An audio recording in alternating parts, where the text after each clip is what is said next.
اور سر کی جان کیا فرحاد کی شرط مان کر بنا نکاح کیے چلی جائے گی اپنے بھائی کو بچانے؟ اور کیا محمل کی ماں نصیبہ اپنی بیٹی کی قربانی دے کر بچا لے گی اپنے بیٹے کی زندگی؟ اور سراج امرتسری اپنی بیٹی کی خوشیوں کی قربانی دے گا اور مان جائے گا بنیامین کی شرط؟ کیا سر منٹو محمل کے لیے دے گا اپنی محبت کی قربانی؟ جہاں سر منٹو حضرت کی محمل سے شادی کروانا چاہتا تھا اور حضرت سر منٹو کی محمل حضرت سے معافی مانگ لیتی ہے اور سر منٹو سے شادی کرنے کا فیصلہ کرتی ہے۔ اب کیا محمل دونوں کو ٹھکرا کر چلی جائے گی اپنے دشمن کے ساتھ؟ یہ سب جاننے سے پہلے اگر اب تک آپ لوگوں نے میرے چینل کو سبسکرائب نہیں کیا تو ضرور کرے۔ اب جیسے کہ سر منٹو کو ہوش میں لا کر محمل کافی زیادہ خوش ہوتی ہے اور پراعتماد ہوتی ہے کہ وہ اپنے اور سر منٹو کی محبت کے بارے میں اپنے باپ کو بتائے گی۔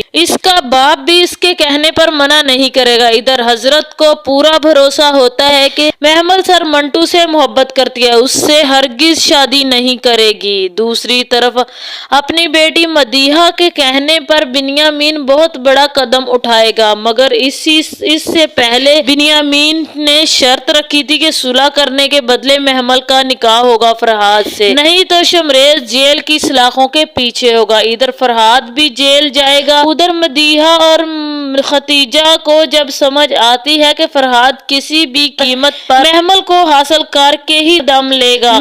ختیجہ تو محمل کی شرط پر ہی چپ کر جاتی ہے، مگر مدیحہ اپنے باپ کو فرحاد کے لیے سراج امرتسری کو منانے کا طریقہ بتاتی ہے کہ اگر آپ شمریز کو اغوا کریں گے، شمریز کے سر پر پستول رکھیں گے تو سراج بھی اور اس کی بیوی کسی قیمت پر شمریز کو کچھ نہیں ہونے دیں گے، وہ اپنی بیٹی کی قربانی دے کر اپنے بیٹے کو ضرور بچائیں گے اور فرحاد کے ساتھ نکاح کر کے رخصت کر دیں گے۔ پھر ادھر سراج کسی قیمت پر بنیامین کی شرط نہیں مانتا، وہ فیصلہ کرتا ہے کہ شمریز اب اریسٹ ہوگا، مگر شمریز اریسٹ ہونے سے صاف انکار کر دیتا ہے۔ سراج امرتسری کو پتا ہوتا ہے کہ اگر بنیامین کی شرط نہیں مانی تو شمریز کو ہر قیمت پر جیل بھیجنا ہوگا، ورنہ فرحاد یا پھر بنیامین شمریز کو مار ڈالے گا۔ ادھر شمریز اپنے باپ کو کہتا ہے اگر امی کہے گی تو میں جیل جاؤں گا، کیونکہ امی نے کہا تھا تم کسی قیمت جیل نہیں جاؤ گے، کیونکہ پہلے ہی تم بہت عرصہ جیل رہ چکے، اپنی جوانی جیل کاٹ چکے، اب میں جیل نہیں جاؤں گا۔ اس سراج سیدھا نصیبہ کے پاس جاتا ہے، کہتا ہے اگر شمریز اریسٹ نہ ہوا تو تمہیں بیٹی کی قربانی دینی ہوگی، تم خود سوچ لو تمہیں اپنے بیٹے کی زندگی چاہیے یا اپنے بیٹے کی موت؟ اپنے بیٹے کے لیے ادھر محمل سر منٹو سے نکاح کرنے کے خواب دیکھنے شروع کر دیتی ہے۔ ادھر نصیبہ شمریز کو حکم دے دیتی ہے کہ تم گرفتاری دے دو، مگر شمریز صاف انکار کر دیتا ہے۔ ادھر ختیجہ فرحاد کو حکم دیتی ہے جیسے تمہارا باپ کہے گا ویسے ہی کرنا، کیونکہ ختیجہ کو سمجھ آ جاتی ہے کہ بنیامین اب سراج امرتسری کی بیٹی کو حاصل کیے بغیر دم نہیں لے گا۔ اگر ختیجہ فرحاد سے کہتی ہے اگر تمہارا باپ کہے مرنا ہے تو تم مر جانا، اگر گرفتار ہونے کا کہے تو گرفتار ہو جانا، جس پر فرحاد کافی حیران ہوتا ہے کیونکہ وہ تو خوش اسی بات پر تھا کہ محمل اس کی ہو جائے گی۔ ادھر محمل اپنے باپ سے سر منٹو کے بارے میں بات کرتی ہے، جس پر سراج پہلے تو نہیں مانتا، پھر کہتا ہے سوچ کر بتاؤں گا، ابھی میں مصروف ہوں، شمریز کو اریسٹ کروا دوں پھر تمہارے بارے میں سوچوں گا۔ جس کے بعد سراج امرتسری پولیس والے کے بلانے پر پولیس اسٹیشن جانے کے لیے نکلے گا، جہاں بنیامین پہلے ہی وہیں پر موجود ہوگا۔ وہ پولیس والے کو کہے گا تمہارے کہنے پر میں صلح کے لیے مان گیا تھا، اگر یہ شرط سراج اپنی بیٹی کا نکاح میرے بیٹے سے کروا دے، مگر سراج نے بیٹی کے نکاح کے بدلے اپنے بیٹے کو گرفتار کروانا مناسب سمجھا، جس پر پولیس والا کہے گا اگر آپ لوگ یہ معاملہ باہر حل کر لے تو بہتر تھا، اگر تم دونوں کے بیٹے جیل چلے جائیں گے تو قتل کے الزام میں دونوں کو ہی پھانسی بھی ہو سکتی ہے، ابھی بھی سوچ لے۔ جس پر بنیامین کہے گا سراج امرتسری جیسے لوگ اگر شرط میں بیٹی کا نام آ جائے تو شروع میں اسی طرح انکار کرتے ہیں اور بعد میں جب بیٹے کی جان پر بن آئے تو آسانی سے مان جاتے ہیں، ابھی یہ بات کرے گا ہی تو اسی ٹائم پر سراج بھی وہیں پر آ جائے گا بنیامین اور کہے گا بنیامین تم مردوں کی لڑائی میں عورتوں کو نہ لاؤ، میں نے کبھی عورتوں کی بات کی ہے؟ تمہاری شرط کسی قیمت پر منظور نہیں ہے مجھے نہ ہی نصیبہ کو، میں شمریز کو گرفتار کروانے کے لیے تیار ہوں۔ ادھر نصیبہ شمریز کو حکم دے گی تم جاؤ اور گرفتاری دے دو، میں محمل کو کسی قیمت پر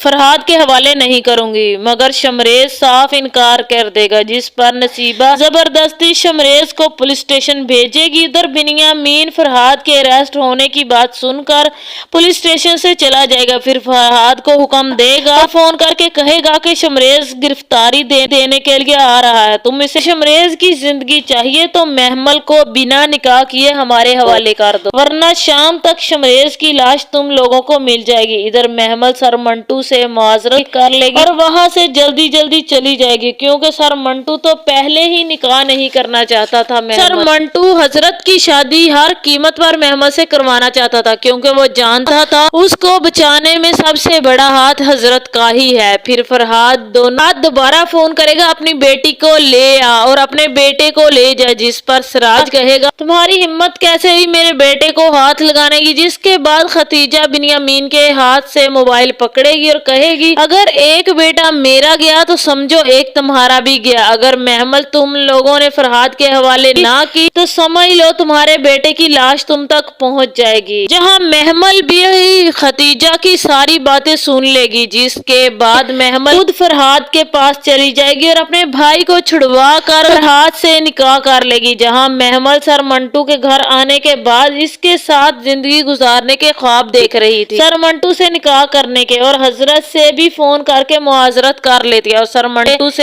نکاح کرنے کے لیے تیار ہو جاتی ہے اور کہتی ہے اگر دوسری بار کسی کو چننے کا موقع ملا تو خدا کی قسم میں آپ کو چنوں گی۔ جہاں سر منٹو محمل کو نکاح کرنے سے صاف انکار کر رہا تھا اور فون کر کے یہ بھی کہتا ہے کہ اگر تمہیں پتا ہے لوگ کیا کہہ رہے ہیں، ہم دونوں کو ایک دوسرے سے محبت ہے، اس بات سے تو اچھا ہے میں وہیں پر مر جاؤں، کیونکہ اس سے تو بہتر تھا کہ میں ہسپتال میں ہی مر جاتا، کیونکہ میری عمر زیادہ ہے، میں ایک ٹیچر ہوں، تم میری اسٹوڈنٹ ہو، اور ایک ٹیچر اور اسٹوڈنٹ کی شادی کسی قیمت پر نہیں ہو سکتی۔ اور ساتھ ہی ساتھ سر منٹو بھی محمل کے خواب دیکھنے لگ جاتا ہے، جہاں محمل خواب میں آتی ہے اور سر منٹو سے کہتی ہے سر آپ بھاگ جائیں ورنہ آپ بھی مارے جائیں گے۔ جہاں سر منٹو بھی سچ مچ میں محمل سے محبت کرتا تھا لیکن اظہار کرنے سے مکر رہا تھا۔ اب تو سر منٹو اور حضرت کا پتہ ہی صاف ہو گیا، بازی تو لے گیا فرہاد، جہاں دونوں ایک دوسرے کی طرف محمل کو دھکیل رہے تھے، جہاں محمل دونوں کو ہی نہیں ملی، محمل تو تیسرے بندے فرہاد کے پاس پہنچ گئی، جہاں اب محمل اور فرہاد کا نکاح ہوگا اور محمل اپنے بھائی کو چھڑوا کر اپنی ماں کے حوالے کر دے گی۔ اب کیا ختیجہ محمل کو فرہاد کی زندگی میں خوش رہنے دے گی یا پھر اپنے بڑے بیٹے کا بدلہ محمل سے لے گی اس پر ظلم زیادتی کر کے؟ کیا فرہاد محمل کو اپنی ماں کے ہاتھوں ذلیل اور اذیت کا شکار ہونے دے گا یا پھر اپنی محبت کو بچا کر اپنی ماں سے دور لے جائے گا؟ تو آپ لوگوں کا اس بارے میں کیا کہنا ہے؟ اپنی رائے کا اظہار کمنٹ میں ضرور کریں۔ اگر ویڈیو پسند آئے تو ویڈیو کو لائک اور میرے چینل کو سبسکرائب کر دیں۔